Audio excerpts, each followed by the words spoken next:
Welcome to all participants who have already joined. We will give a couple more minutes for people who are just in the waiting room. Bonjour à tous et à toutes.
So thank you to all of us, to all of you who are joining us today. Good morning, good afternoon, and good evening.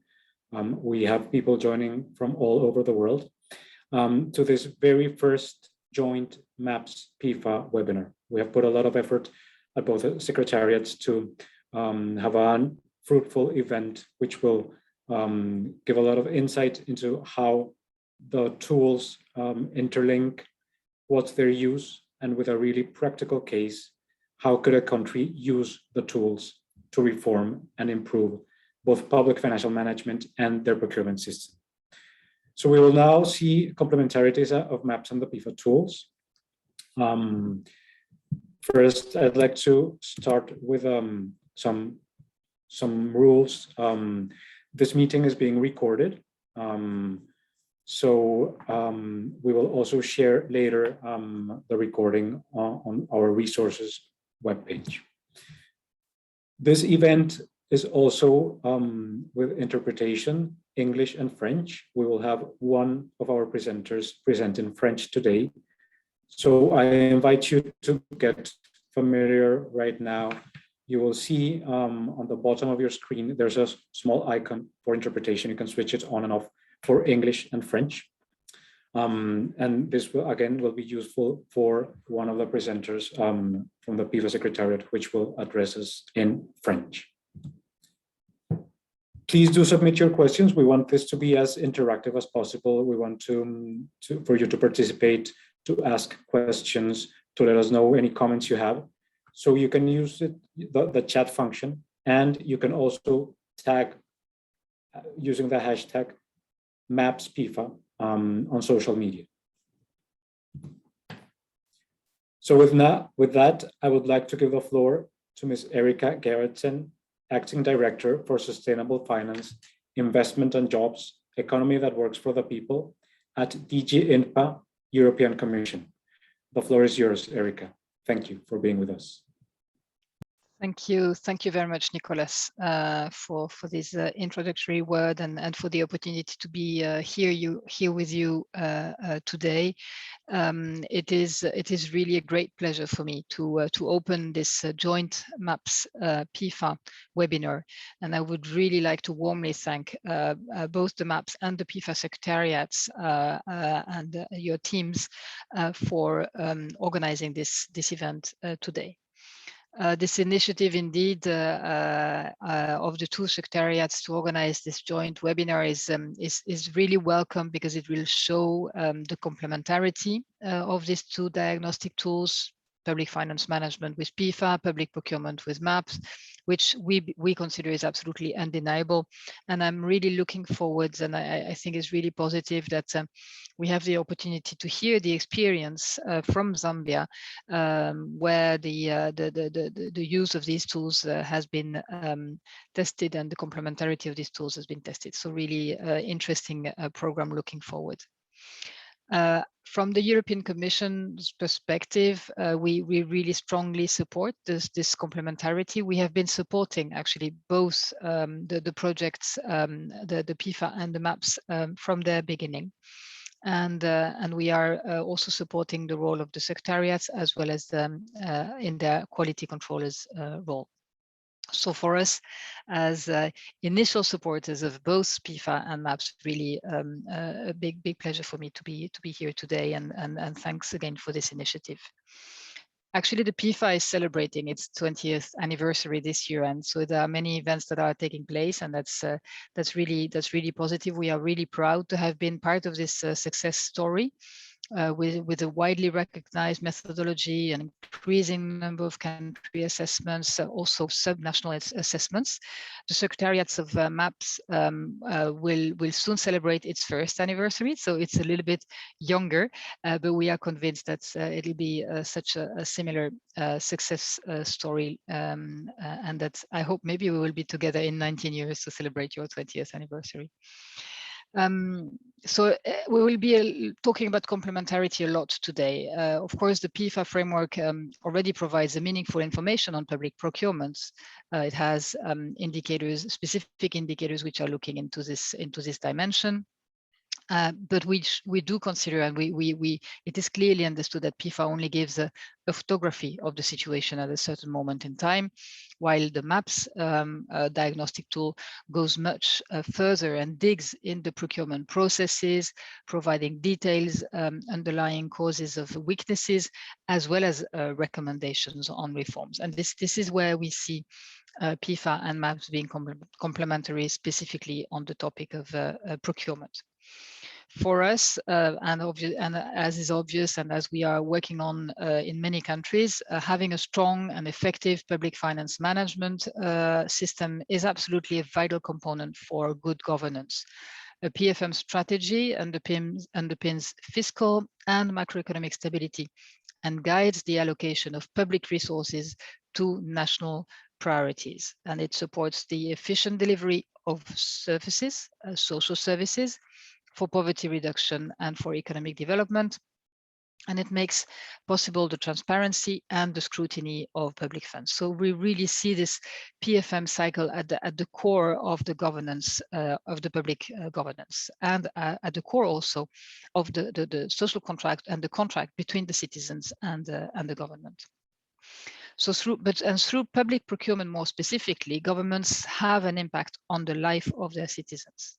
OECD countries spend 12% of GDP on public procurement. In the EU, public procurement accounts for 16% of the GDP. In developing economies, it can even reach up to 30%. So this is why sound public procurement systems are key to achieving the Sustainable Development Goals. Indeed, they are prerequisite for effective public service. In addition, tackling integrity risks in procurement contributes to better quality of services for the people and stronger infrastructure. It also enables substantial government savings, resulting in increased domestic resources to further finance other initiatives. So MAPS and PEFA diagnostic tools are flexible thanks to their complementarity modules. And it's really positive that in the last years, a lot of effort has been made to develop specific modules in relation to climate and green or sustainable finances, public finance, digital, gender. These are areas which are at the core of the European Commission's priority, the leading to the digital and the green transition, the twin transition as we call it, and which is at the center of our President Ursula von der Leyen's priorities. High quality diagnostic tools are the basis to inform, develop, and monitor government reforms in public finance management at large and public procurement systems in particular. So the European Commission supports these reforms through policy dialogue. We also are one of the donors that still provide widely budget support, which is direct grant budget support to the budgets of our partner countries' governments. Also providing a lot of technical assistance to accompany these reforms. Furthermore, objective, solid and inclusive assessments help create the necessary buy-in from various government agencies to implement the necessary reforms.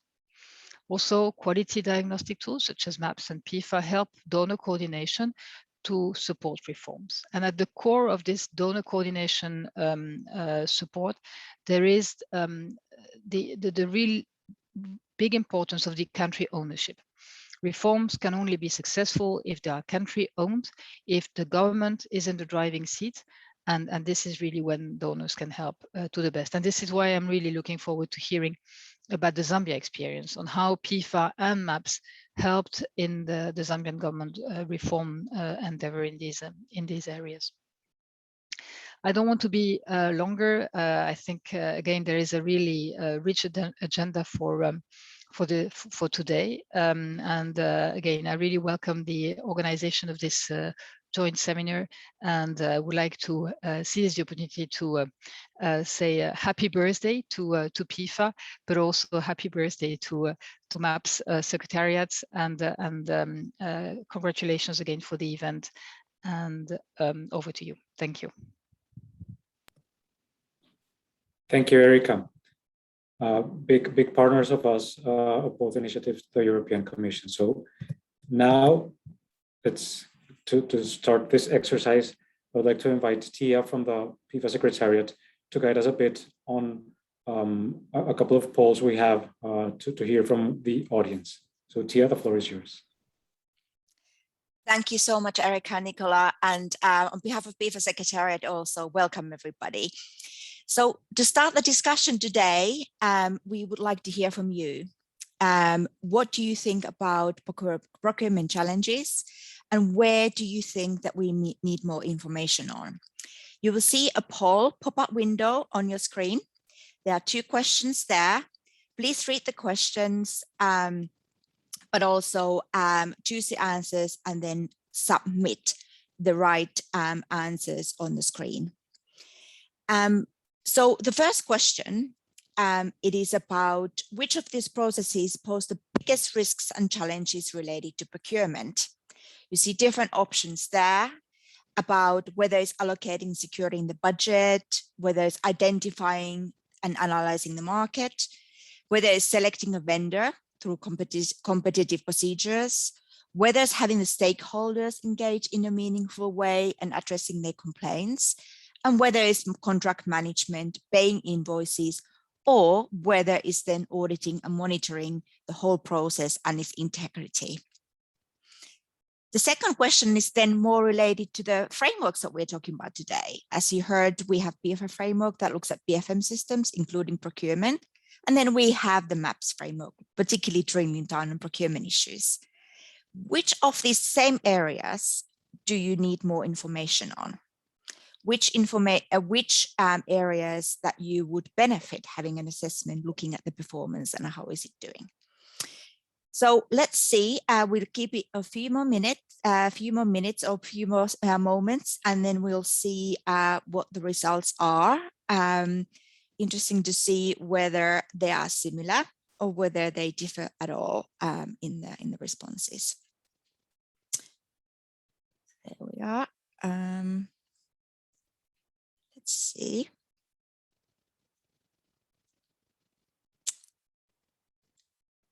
The first question, we seem to be having quite a lot of issues in terms of managing contract, selecting a vendor through competitive procedures, and then identifying the need and analyzing the market.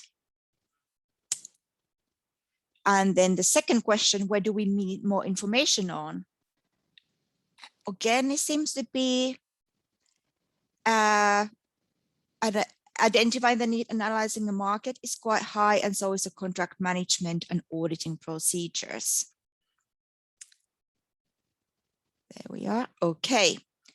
Should we end the poll? And let's see, where did we end up? So the first question, which are the most challenging parts of the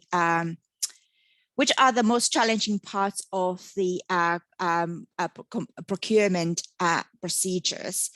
It seems to be that we have identifying the need and analyzing the market is coming on top. And so is managing a contract and its amendments. The least responses we got in terms of paying invoices, which is interesting. The second question in terms of where do you need more information on in terms of the strengths and weaknesses of these procedures. It seems to be that the biggest answer we've got, it is on identifying the need and analyzing the market again. Clearly, there's an issue there that we need to pay more focusing on. And then managing the contract and amendments is also coming on second.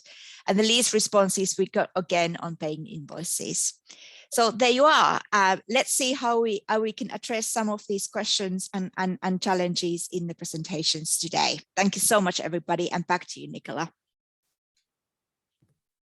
Thank you, Tia. So that's really good for introduction and to get us warmed up both on planning and on contract management. I think two topics that are the focus of what procurement experts and PFM experts know that brings a lot of value to the process. So let's see how the tools are really valuable to understanding what is happening there.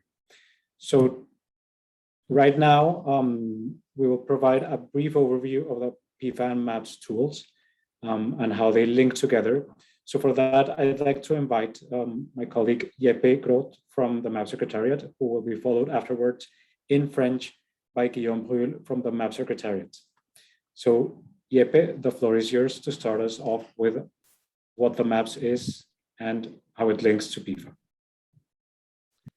Thank you so much for that, Nicholas. And hello, everybody from all over the world. It's a great pleasure to have you here today.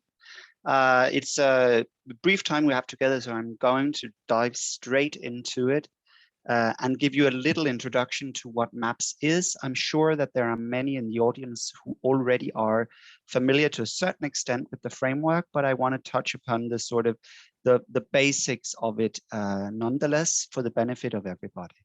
So I'm going to start with what you might say the why of MAPS, so the overall purpose of the framework. And I want to direct your attention to the center of this slide, which goes very well in hand with the introduction that we just had from Erika Gertsen at the European Commission. So MAPS is an assessment tool that is meant to provide a foundation for procurement reform in individual countries. So it's intended to be made for the country that is assessed. And it is intended to put the government in the driving seat and to provide a roadmap for improving the procurement system in the specific country. So this also means, and now I'm going to the left-hand side of the slide, that it's a universal tool. It's a tool that can be used for, by all countries, regardless of their size, their political organization, and also of their level of development. We have recently been seeing MAPS assessments in large federations such as India and Ethiopia, and in small countries as well, such as Moldova and a number of Caribbean island states. So it's a tool for everybody. And then finally, it's also a recognized assessment, which means that it is a tool that engages key stakeholders, both within and within the country and internationally. And it's also a tried and tested tool that is trusted to deliver a high quality foundation for further policy work.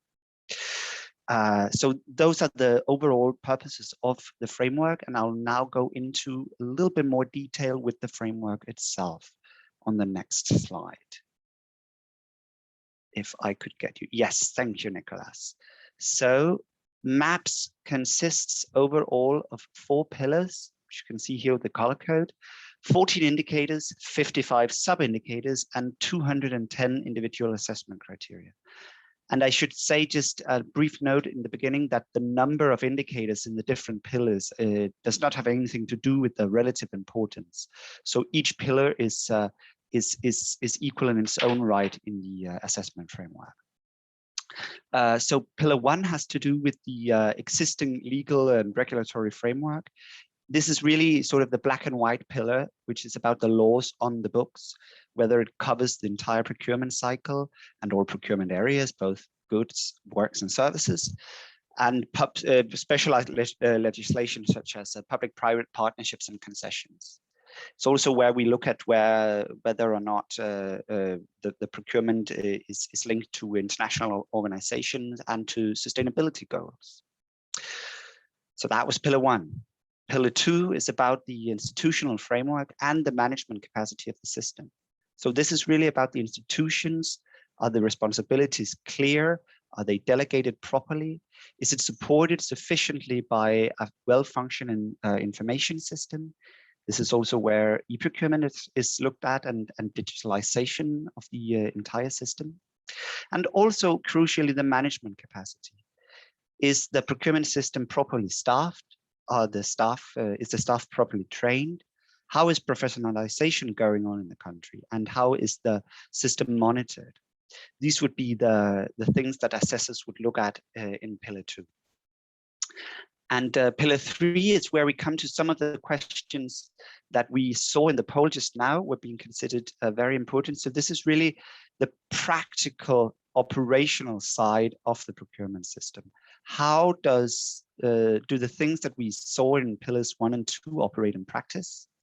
This has to do with planning, with contract management, with the selection of vendors through procedures. It also has to do with how well the market that correspond to the public side of the procurement system is functioning. So in this pillar, we're looking at also at the dialogue between the private sector and the public sector, the access that the private sector has to the procurement system in the country in question, and also what the system, so the country authorities are doing to support development in the market. So are there sector strategies for particularly important sectors?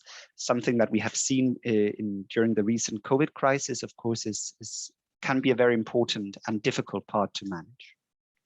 Finally, we have the 4th pillar, which is really about the integrity of the system. So here we're looking at anti-corruption, also the control system. Again, one of the questions we saw ranking fairly high in the poll just a minute ago, and also civil society engagement. How is civil society engaged? How is their access? Are civil society organizations viewed as a key partner in the procurement system? So that's the basics of the system. And for all sub-indicators, for all pillars, there are a number of criteria listed, and the assessment team will look at these criteria. They are formulated as aspirational statements, which are based on international best practices. So the assessors will compare the situation in the assessed country to that particular criteria. Aside from these 4 pillars and the core of the framework, there are, as you can see in the center of this graphic, some supplementary aspects of the framework. What I want to mention here are the supplementary modules. Right now we have sustainable public procurement and professionalization. These follow the same structure as the core methodology, but go more into detail about this particular subject. So MAPS and PEFA.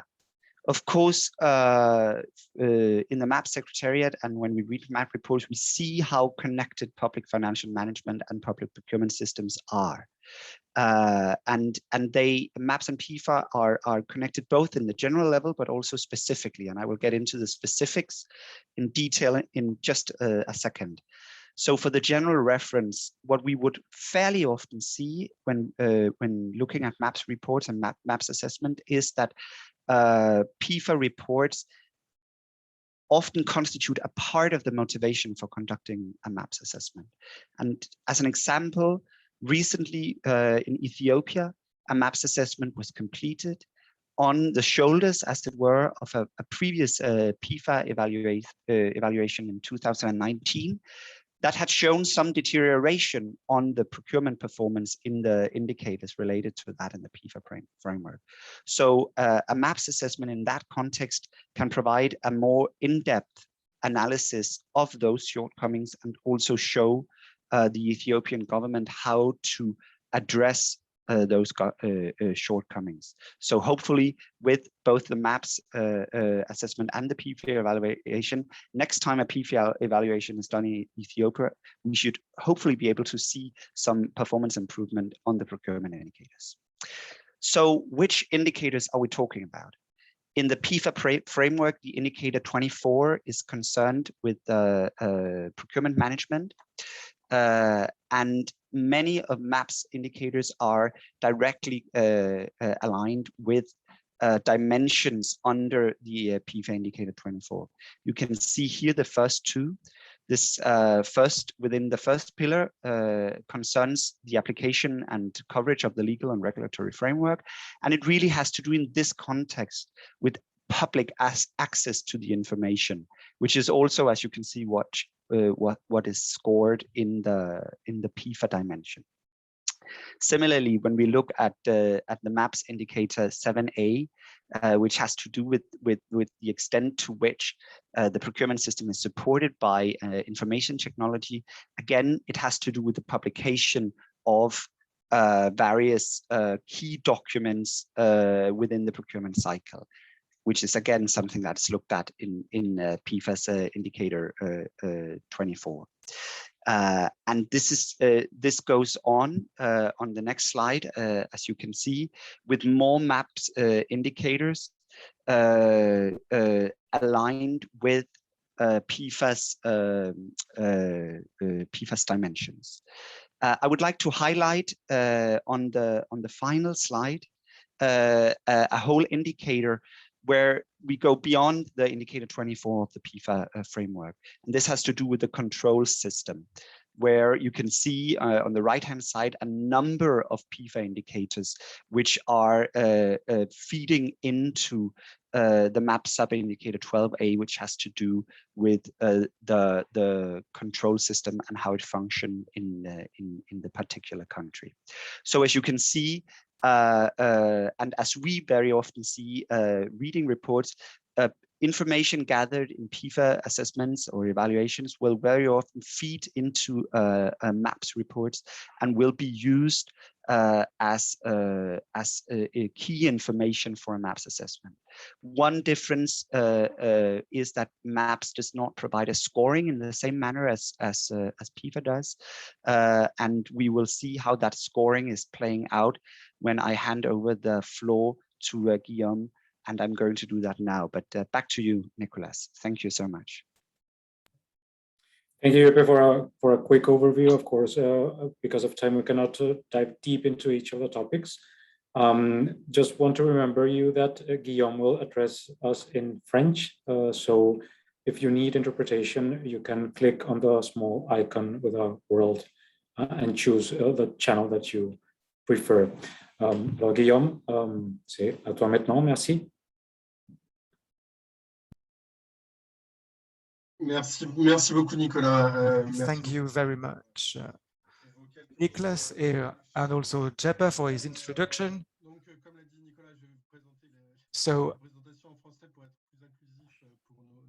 I will do this presentation in French to be more inclusive for French attendees. So here you have some characteristics of well, you've been told about the MAPS framework. It's universal, for example. And so PEFA actually has the same characteristics, which I will not repeat again. So there is a main framework that was adopted in 2016 with a methodology and also 2 additional modules, which are linked to gender and climate. And also a methodology that was developed to help countries to use their PEFA report and improve PFM.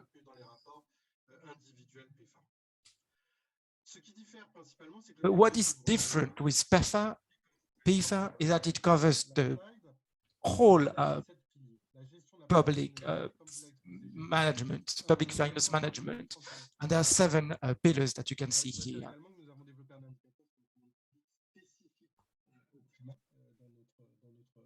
And there are also several indicators under those 7 pillars that you can see here.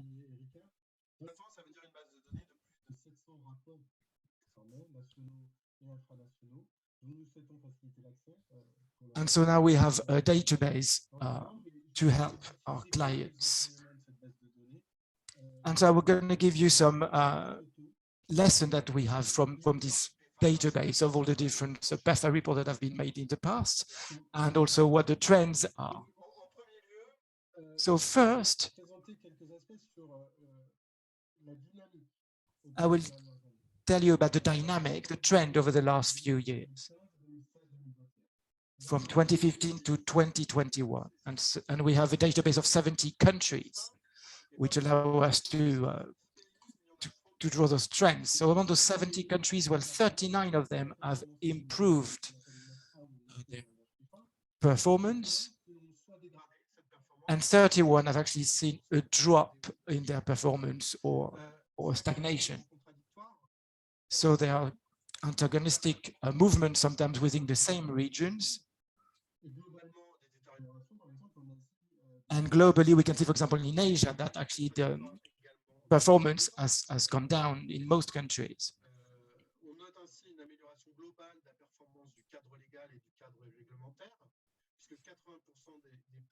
So you can see there's been also an improvement of the framework, the legal and regulatory framework, like almost 80% of countries have improved their regulatory framework and 60% the legal framework. That's the case, for example, of Bhutan, of Madagascar. There's, however, a stagnation or even a deterioration in the use of competitive methods. And also we can see some reforms have had contradictory effects. For example, in some countries, the change of legislation have improved the regulatory framework, but at the same time, we allowing more exceptions and exonerations, which actually reduce the efficiency of the whole process. In other countries, there's actually more transparency, but because of but there is also a reduction of the recourse to the complaints handling organ. The interpreter apologizes, but the sound of the orator is not very good, unfortunately. Here in this slide, you can see the performance, an average performance that is based on 86 reports. And the average notation here is C, which is a basic level of performance. But actually, the situations are widely different from one country to another. For example, if you look at Europe and Central Asia region, has generally a good performance. We received 8 reports from this zone in this period. And generally, operations are correctly recorded in databases, they are complete and they're reliable. And only one country has a less than 90% reliability here. The rate of competitive bidding is between 80 and 90%, which is quite high. And generally, the mechanism for resolving complaint is independent as well. However, it does not always give take decisions in a very reasonable time frame.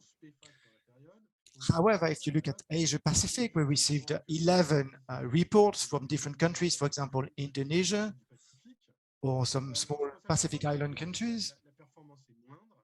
And here we can see that their performance was not as good. For example, databases are mostly incomplete because, for example, some very small operations are not actually being recorded, or because there is a lack of a centralized information recording mechanism, or because also there's no rules as to what information must be recorded or not.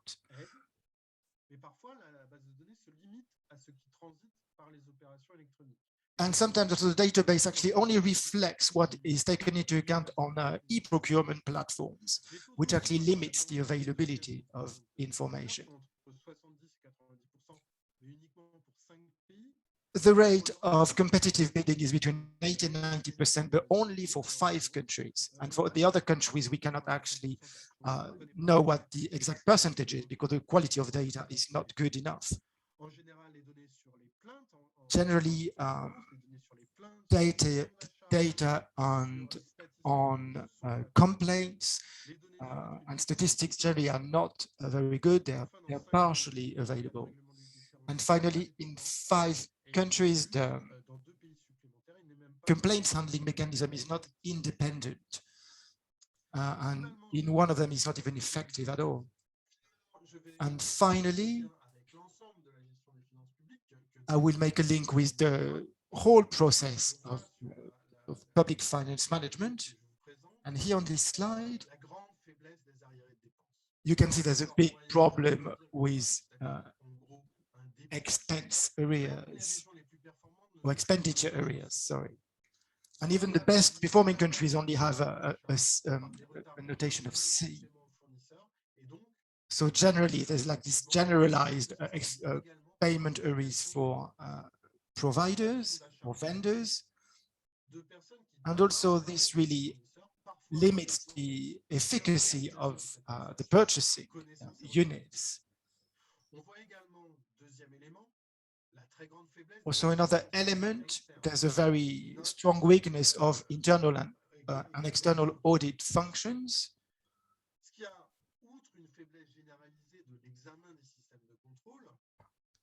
And so this means that there's generally control systems are very weak or are very weakly controlled.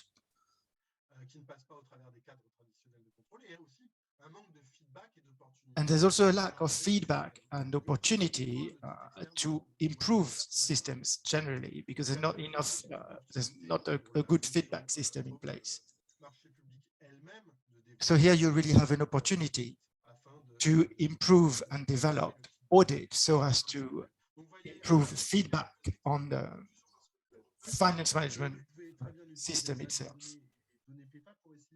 So here, to conclude, you see that you can really use the PEFA database to really see what the trend is in a country or in regions, and also to compare the public procurement system with the whole general finance management system. Thank you very much. So I think it was really interesting to see both methodologically, but also from the data of the countries, how this is playing right now. And just before we get started on the country case, I'd like to invite Simon Chirwa, practice manager from the World Bank, to speak about how the World Bank sees public financial management and public procurement reform. So Simon, the floor is yours to speak a bit about this before we give the floor to Ida and hear about the Zambian case. Thank you.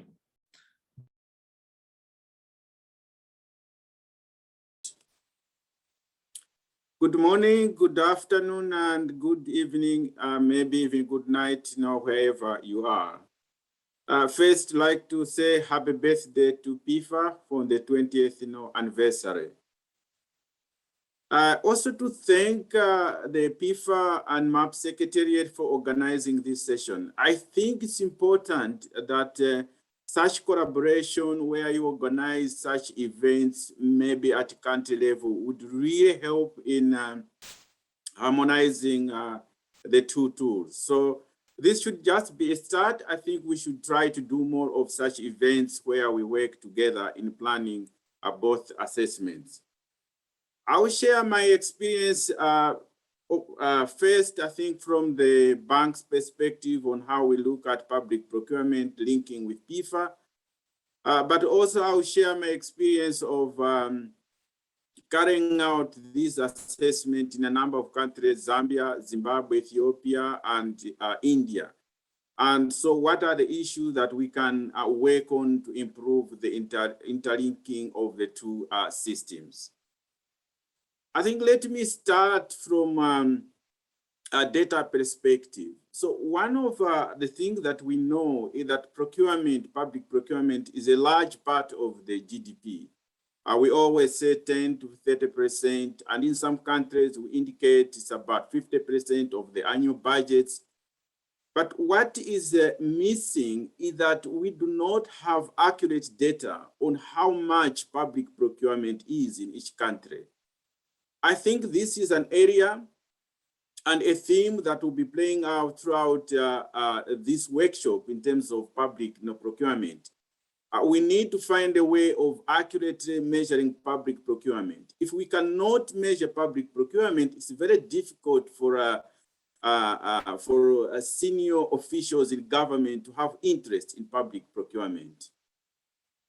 Secondly, though we have challenges in measuring public procurement, but as Erica has indicated, public procurement has become more relevant this time in the aftermath of COVID, as countries are facing stressed budgets due to COVID. But at the same time, we want to resuscitate the economies through building back better, with the emphasis of green procurement and sustainable procurement. So how we look at public procurement becomes even more important now. As we have seen from the survey results, and this is consistent with the World Bank experience, that Pillar 3 of the MAPS assessment, which is procurement operations and market practices, is perhaps the most difficult to assess, particularly because we do not have adequate data on the planning aspect and downstream contract management. So maybe we have to look more on how this aspect could be improved. MAPS, as already indicated, is very much related to PEFA. But I would also just want to mention, I think, a few areas that perhaps we could do to improve this. First is the time horizon in which the two assessments are done. In some cases, these assessments are done years apart in one particular countries, and it's very difficult to rely on each other. So maybe we have to look at what period in terms of the horizon these two assessments are done. I think while it has also been indicated that the two are closely linked, which I fully agree, but I think certain indicators that are in the PEFA assessment need to be better harmonized and better linked with the MAP secretariat, especially when you are looking at procurement method, how it's judged. I think the two are not necessarily the same, and I think we can do better in harmonizing how we measure competition, how we measure the selection of methods. I think these are areas that perhaps we may need to do more together. Often, I think when we do, my experience when we do this assessment, that there is always a lot of attention on the acceptability of the report, and we struggle at the end of the assessment, the report is acceptable. In principle, this should not be a problem, but it shows that perhaps the upfront dialogue and engagement processes are very important when you are carrying out these assessments. Otherwise, if the government does not have buy-in, then we see at the end of the process that we have challenges on reports being accepted. Now, on looking at the MAPS assessment itself, as both Erica and Nicholas have said, perhaps we have to look at how we can better transform it to be more data-based and perhaps more output-based.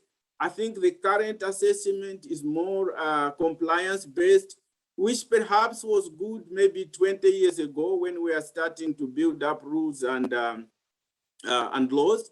But now that we have, most countries have rules and laws, I think we have to try to think of how we can transform the assessment to be more output-based so that it can inform better development of the system.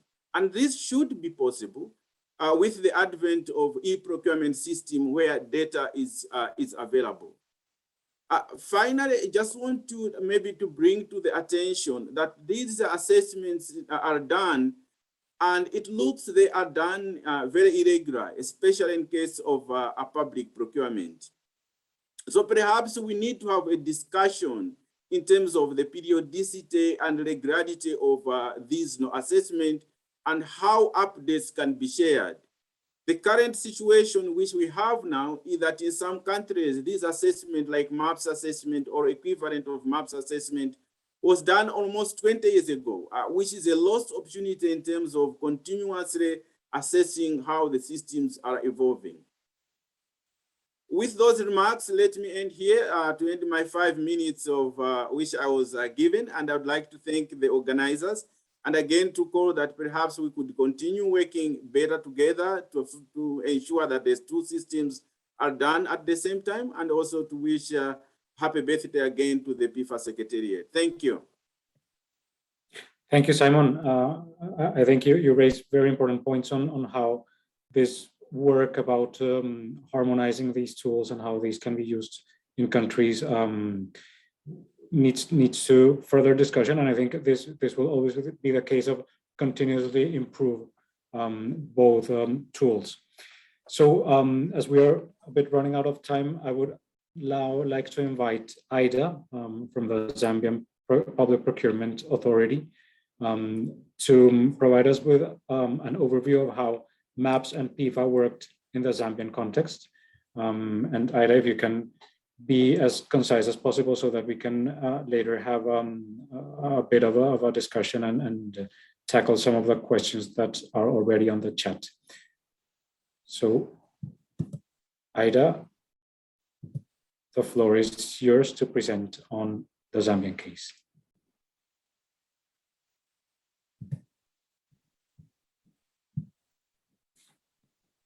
Ida, are you there? Maybe while we check on your connection, I think we can start. No, sorry, I just stepped out. I'm here. Thank you. So we were saying if you could share the insights of MAPS and PEFA, the assessments in Zambia, and if you could do that as concisely as possible, bearing in mind the time constraints. The floor is yours. Thank you. Thank you. Okay. Yeah. Thank you for the opportunity. I think, as alluded to, the Zambian government, through our institution, in collaboration with the World Bank and other development partners, we carried out an assessment of the public procurement system was carried out in 2019. And this was largely in 4 categories under the pillars of MAPS. So there was a legislative and regulatory framework, institutional framework and management capacity, procurement, operations and market practices, then accountability, integrity, and transparency. I think we already saw the pillars, which was area shared. And coming to the procurement in Zambia, we have a new act. It's called the Public Procurement Act number 8 of 2020. And we still have the regulations from 2011. We are hoping that they will now be signed by the new Minister of Finance so that we can have the current regulations. And there's also the Public Finance Act of 2018, which is which has the guidelines for the public finance management. As alluded to earlier by other speakers, for Zambia, 15% of the GDP accounts for procurement accounts for 15% of the GDP, and when you look at the overall total national expenditure is about slightly over 50%, and these are from the expenditures that we've been having from 2018 to date. Then our act requires that we do procurement planning as part of the budget process, and a prerequisite for procurement proceedings. This is contained in our act. And when we come to the overview of how MAPS 2 assessment was conducted, We know that MAPS is a universal tool used to assess the quality and effectiveness of procurement systems. It highlights where reforms are most needed and indicates how reforms can be best carried out. And we talked about the assessment that was done for ZPPA, and prior to that, ZPPA was called Zambia National Tender Board. There was also a country procurement assessment review, which was carried out in 2003. So you can see that we actually come from a long way. Then the assessment had two developmental objectives. One, to assess the strength and weakness and the gaps of the public procurement system, and then benchmark it with the international best practices, as well as to help government prioritize efforts in public procurement reforms. So this one, I think, like the one which we was repealed 2008, it was based on the UNICITRO model. So, but we've continued getting best practices. The MAPS 2 in Zambia had 14 indicators with 55 sub-indicators, and it analyzed both the qualitative and the quantitative criteria. It was set up to provide oversight and overall direction, and the representation was from ministries, parastatal, civil society, and private sector. And this was led by us, ZPPA, as the authority. And during this study, there was a lot of emphasis on understanding the country content, and then especially the steering committee emphasized on the need to have the local consultants, so that as they were important stakeholders, and I think they did understand the system well. Then the PEFA assessment. The PEFA assessment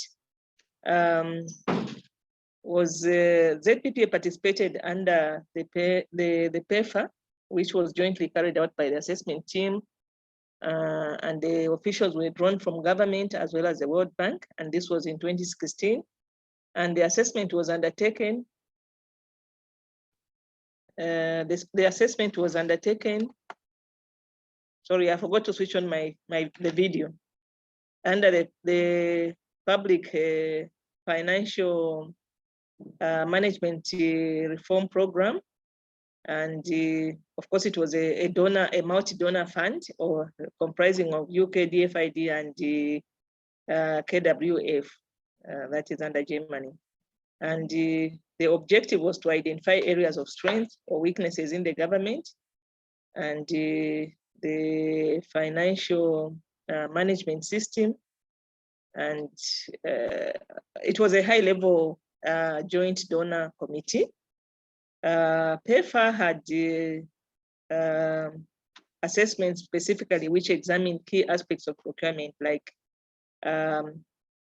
public access to procurement information.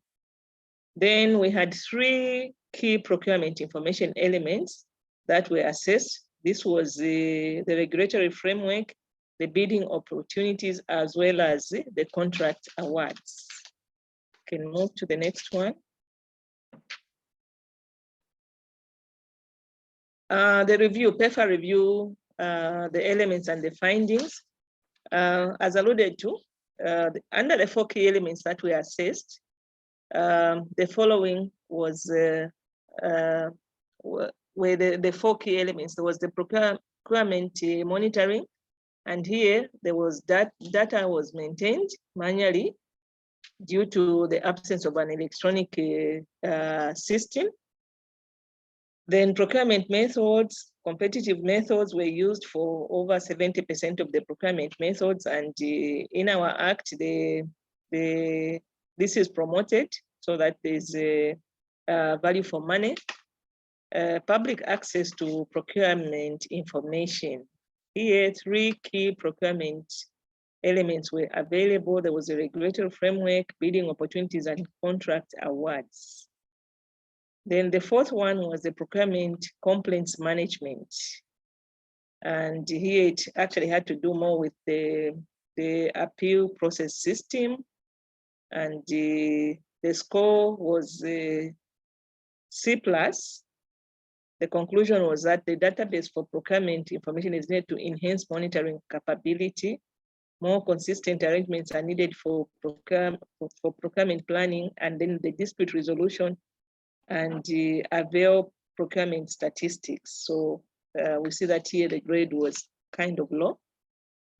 And then for maps, the key findings were that the legislative, under the legislative and regulatory framework, the maps, to summarize the key strengths in the Zambia's procurement legal system as a comprehensive public procurement legal framework. We had the act as well as the regulations, that's the legal framework. Then the legal system covers a well-functioning public procurement system. And then ZPPA, the act establishes the ZPPA as an independent and regulatory body. It also establishes the open tendering as a default method and provides conditions for use of less competitive methods. I think, like I mentioned, this brings about value for money because we have so many players in the market. Then contract management functions and management are clearly outlined in the public procurement regulations. And I think even partly in the main act. Then contractual disputes can be resolved through arbitration, which is more expedient. So that's also one of the things. Then when it comes to weaknesses, these were the ones which were identified. One was lack of clarity around procurement involving international relations. And international relations meant accommodation of foreign bidders. Then there was also the draft public procurement bill of 2017, improvements and weaknesses. This one, I think now it's no longer there, it's already an act. Then continued lack of clarity of activities concerning international relations and international agreements, ZPPA and Attorney General respective roles. Then there was also the issue of part-time status of newly proposed complaints review body. This one, MAPS felt that we needed an independent body apart from the one which was doing looking at reviews internally, so to say. Then in mandatory association of foreign bidders as a condition for participation. This was seen as like a hindrance to competition. MAPS was of the opinion that these should freely participate. Then lack of judicial review of the decisions by ZPPA or complaints review body.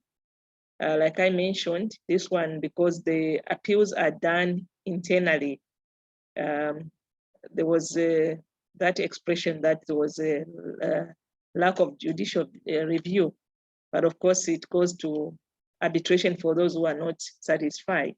Then introduction of high value procurement committee under Ministry of Finance, and the necessity to consider introducing a provision on mandatory use of the EGP by OPEs within a specified and realistic time frame. This has been addressed because now we have a mandatory use of the PEs under Section 16 of our Act, and we've just given them a time frame of 3 years. So after 3 years, everyone is supposed to come on board on the EGP. Ida, if I may, just because of time, maybe we could share some of these insights and the presentation for people to watch these detailed findings. But maybe if I may, if we could skip to the final part where you really focus on some of the key findings of both recommendations and how it played from your side, and then we can take maybe a couple of questions. So if that's fine, we could focus on that because we are almost running out of time. Maybe how you compare here what was done and how it was useful for you. Okay, no, that's fine. So the comparison of MAPS and PEFA, the assessments are similar. The focus under procurement was mainly on the regulatory function of ZPPA, where the country was measured against various aspects in financial management. Under MAPS 2, the MAPS 2 was more concerned on the quality and effectiveness of the procurement system as a whole, specifically assessing the strengths and weaknesses and gaps of the public procurement system and benchmarking it with international best practices in order to help government to prioritize efforts in public procurement reforms. But like I said, of course, this was a concern, but we always do that so that we are not like left behind. Then the two assessments have been of great benefit and have helped the country in aligning reforms in public procurement to international best standards. So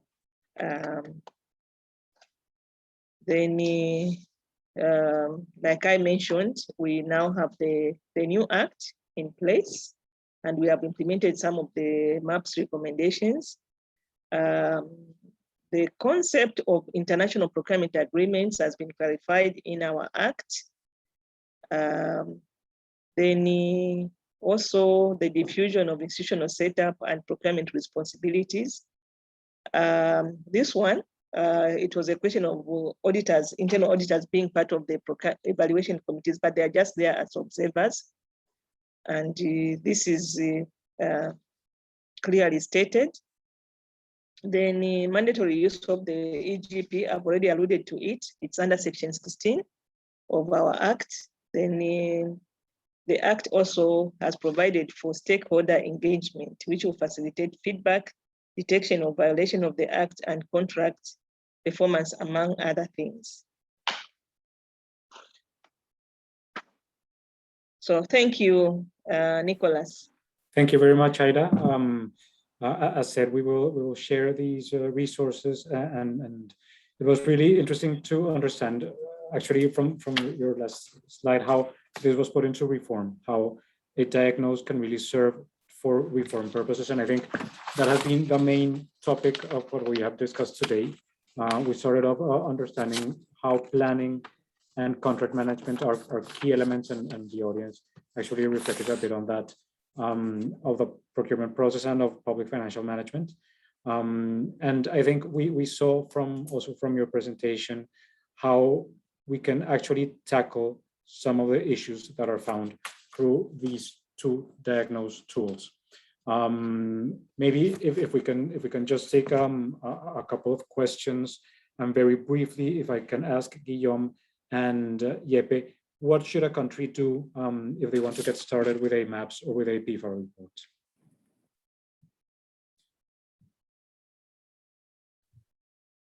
I'll yield the floor to Guillaume to begin with. Sorry, Nicholas, really, I was answering a question in the chat, so I didn't get the... Yeah, and actually that's a good point. The questions, we will also answer them over the chat, because, well, we will not have the time to answer all of them, but just understanding what should a country that's interested in a PEFA or in a MAPS do. So very concisely, very quickly, what should they begin with for PEFA, and what should they begin with for MAPS? Okay, so regarding PEFA, PEFA is a public good. So any government, subnational or national, can undertake a PEFA. So it means that you don't necessarily have to have the support of a development partner or even the PEFA secretariat to undertake a PEFA. Still, if you want to undertake a PEFA, what I would recommend is to either contact the stakeholders you're used to work with, or directly the PEFA secretariat, and let us know that you're interested in undertaking a PEFA. It's for national governments and also subnational governments. The best thing I would say, even for the governments that want to undertake a PEFA out of the scope of a development partner, is at least that the PEFA secretariat is aware, because there is quality assurance arrangements that we call PEFA check. that means that necessarily there is to be a concept note at the beginning of a process, and this concept note has to be reviewed by at least the PEFA Secretariat, the government, and 2 additional independent peer reviewers. So yeah, there are some elements to be known before undertaking a PEFA. So at least I would say, please contact PEFA Secretariat on the PEFA website, www.pefa.org. I think that's the first step. And for maps, the process is quite similar. The framework is open and available at our website. There is a very strong and also very helpful quality assurance process that starts with reaching out to partners, including the Map Secretariat, that will ensure both that we can guide you through the process of the assessment, but also that we can ensure that the assessment and the final report lives up to the standards of the framework. Thank you. We see another one quickly about emergency decrees. I think that's very common right now related with the COVID situation. So maybe I can take that one. And how we have seen from MAPS partners developing both using the framework, because the framework is flexible enough to guarantee that when you need to understand that legislative and regulatory framework, you also need to understand emergency decrees within that framework and how they are functioning, and if they are functioning well, and also on the practice, what's happening with that, if there's enough information that's being disclosed about emergency procurement. So within the framework, it's completely possible to understand what's happening and even focus a bit, as we have seen lately in some reports that have been submitted to the Secretariat, how these topics are dealt with. And finally, I would like to say that for non-answered questions, these will be gathered and replied on a document that we will publish online. So we will publish these resources along with the presentations and the video and the answers to the questions following this webinar. So thank you for your participation. There you have our contact details. Stay tuned because as we have spoken, there's a lot of development of new reports being published, of new things related to developments of the methodologies, trending topics such as sustainable procurement, climate, both for MAPS, PEFA, how are they taken into account within the methodology? We would like to hear from you, and we would like to see use of those modules and those tools that are there on our websites. So on behalf of us, thank you so much for being here with us.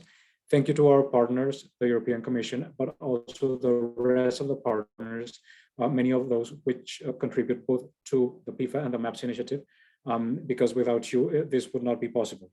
I think taking back and reflecting on what Erika and Simon also told us today, I think this is, again, at the core of trust between citizens and government, and improving how public procurement works and how public financial management work in a country will translate directly right now into better services and better infrastructure for citizens. So we would like these tools to be used.